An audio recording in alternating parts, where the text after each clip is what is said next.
Namaste, myself Triveni Khurana, Assistant Professor, Faculty Physiotherapy and Diagnostics, JVN, Rajasthan. Today we are going to discuss about pain associated with neurological disorders. Pain can be a direct or an indirect consequence of a neurological disorder with physical and psychological dimensions that are both essential for its correct diagnosis and treatment. Pain, it may be acute or chronic. It is a major public health problem that possesses significant challenges to health professionals involved in its treatment. Chronic pain may persist long after initial tissue damage has healed. In such cases, it becomes a specific healthcare problem and a recognized disease. Adequate pain treatment is a human right, and it is a duty of any healthcare system to provide it. The definition was qualified by the Taxonomy Task Force of the Association in 1994, which is pain is always subjective. Each individual learns the applications of the word through experiences relating to the injuries in early life. The physiological effect of pain is to warn of tissue damage and so to protect life. Pain is classified as nociceptive if it is caused by the activation of nociceptors. These are primary sensory neurons for pain. Nociceptive pain can be somatic, the pain originating from the skin or musculoskeletal system. Nociceptive pain can be visceral, the pain originating from visceral organs. The sensory system itself can be damaged and become the source of continuous pain. This type of pain is classified as neuropathic. Chronic neuropathic pain has no physical protective role as it continues without obvious ongoing tissue damage. Pain without any recognizable tissue or nerve damage has its cause classified as idiopathic pain. Any individual pain state may be a combination of different pains. It is a clinician's duty is to diagnose, treat and support pain patients, which means the identification of pain types and their causative diseases. It is also to provide adequate treatment aimed at the cause of pain and symptomatic relief, which should include psychosocial support. As the definition of pain reveals, pain has both a physical and a psychological element. The psychological element, which is an important part in chronic pain disorders and their management. Now, what are the various types of pain which are associated with neurological disorders? As said above, pain can be direct or an indirect consequence of a neurological disorder. The direct consequence is seen in neurological conditions where there has been a lesion or disease of pathways that normally transmit information about painful stimuli either in the peripheral or in the central nervous system. These types of pain are termed neuropathic pains. Pain can also be an indirect consequence of a nervous disease when it causes secondary activation of pain pathway. Example: pain include musculoskeletal pain in extrapyramidal diseases such as Parkinsonism or deformity of joints and limbs due to neuropathies or infections. It is useful to distinguish between acute and chronic pain. Pain begins frequently as an acute experience, but for a variety of reasons. Some are physical and often some are psychological. It becomes a long-term or chronic problem. According to the IASP classification of chronic pain, this term refers to any pain exceeding 3 months in duration. pain directly caused by diseases or abnormalities of nervous system are neuropathic pain. In contrast to nociceptive pain, which is the result of stimulation of primary sensory nerves for pain, neuropathic pain results when a lesion or disruption of function occurs in the nervous system. It is associated with marked emotional changes, especially depression and disability in activities of daily life. If the cause is located in the peripheral nervous system, it gives rise to peripheral neuropathic pain, and if it is located in the CNS, that is in brain or spinal cord, it gives rise to central neuropathic pain. Now, what is peripheral neuropathic pain? The painful diabetic neuropathy and the neuralgia that develops after herpes zoster are the most frequently studied peripheral neuropathic pain. These conditions has been estimated to afflict 45 to 75% of patients with diabetes mellitus. About 10% of these develop painful diabetic neuropathy, in particular when the function of small nerve fibers is impaired. Pain is a normal symptom of acute herpes zoster, but disappears in most cases with the healing of rash. In 9 to 14% of patients, pain persists chronically beyond the healing process, that is post-herpetic neuralgia. Neuropathic pain may develop also after peripheral nerve trauma, as in the condition of chemotherapy-induced neuropathy. The frequencies of many types of peripheral neuropathies pain are not known in detail but vary considerably because of differences in the frequency of underlying disease in different parts of the world. Now, what is central neuropathic pain? Including pain associated with the disease of spinal cord. Central post-stroke pain is the most frequently studied as central neuropathic pain condition.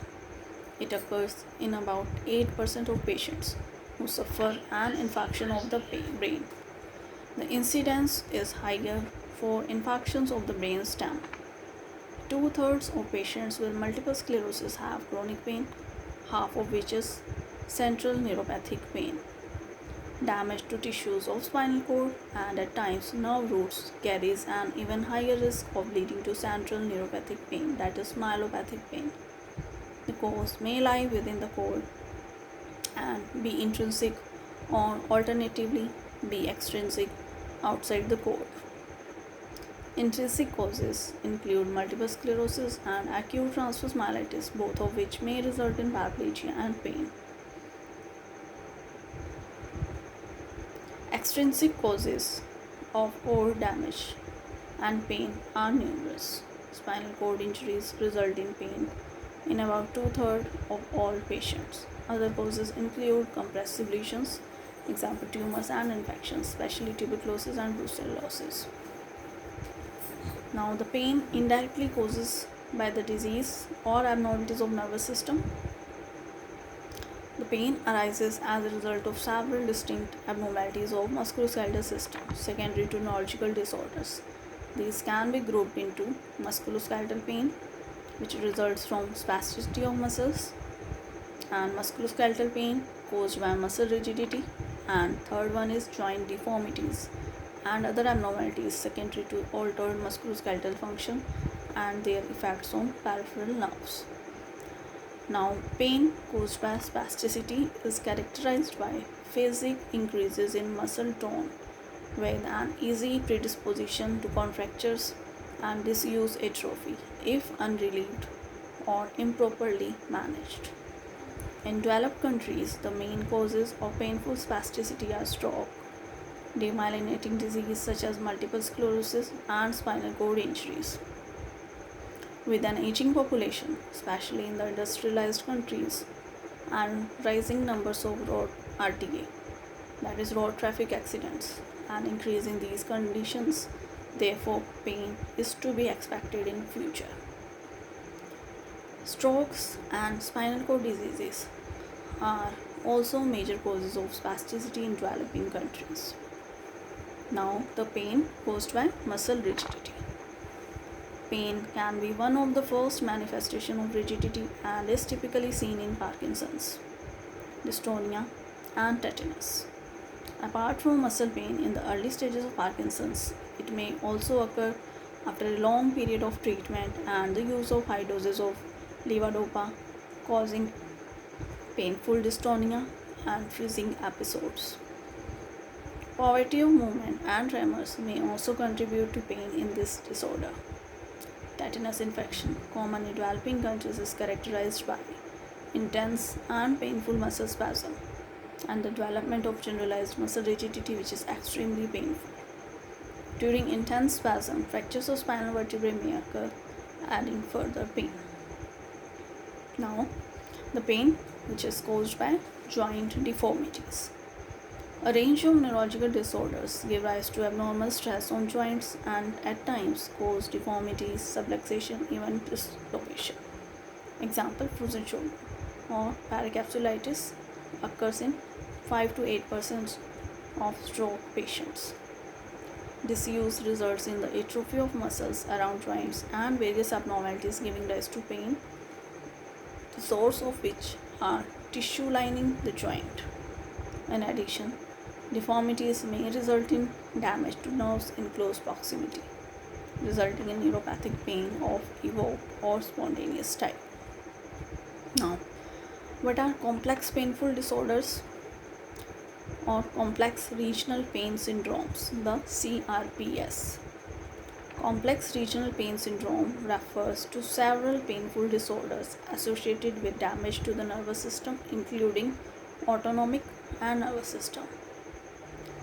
CRPS 1 type 1 was previously known as reflex sympathetic dystrophy, with the cause or preceding event being a minor injury or a limb fracture. The CRPS 2 type 2, formerly known as causalgia, it develops after injury to a major peripheral nerve. The symptoms exceed both in magnitude and duration those which might be expected clinically given the nature of the causative agent. Also, patients often experience a significant reduction in motor function. The pain is spontaneous in type with allodynia and hyperalgesia. Other features of the syndrome include local edema or swelling of tissues, abnormalities of local blood flow, sweating, and local trophic changes. Both conditions tend to become chronic. They are cause of significant psychological and psychiatric disturbances, and treatment is a major problem. Next, pain is headache and facial pain. Now, the assessment of pain. Pain is a subjective experience, but physiological changes that accompany it may be measured. They include changes in heart rate, muscle tension, skin conductivity, and electrical metabolic activity in the brain. These measures are most consistent in acute rather than chronic pain, and they are used primarily in laboratory studies. Clinically, pain assessment includes a full history of development, nature, intensity, location, and duration of pain. In addition to clinical examination, self-report measures of pain are often used. Development of graded descriptions of pain severity, example mild pain, moderate pain, severe pain, and very severe pain, to which numerical values may be attached 1 to 4, may be graded on a numerical scale from 0 to 4, indicating the level of pain being experienced. Now, the various modalities or various clinics used to treat these neurological pain are multidisciplinary pain centers, multidisciplinary pain clinic, and modality oriented clinic. Now, what are the symptoms and signs of pain? These are immobility and consequent wasting of muscles, joints, depression of the immune system causing increased susceptibility to disease, disturbed sleep, poor appetite and nutrition, dependence on medication, over dependence on family and other caregivers, overuse and inappropriate use of healthcare providers and systems, poor performance on the job or disability, isolation from society and family, anxiety and fear, bitterness, frustration, depression, and suicide. These are the some signs and symptoms of chronic pain.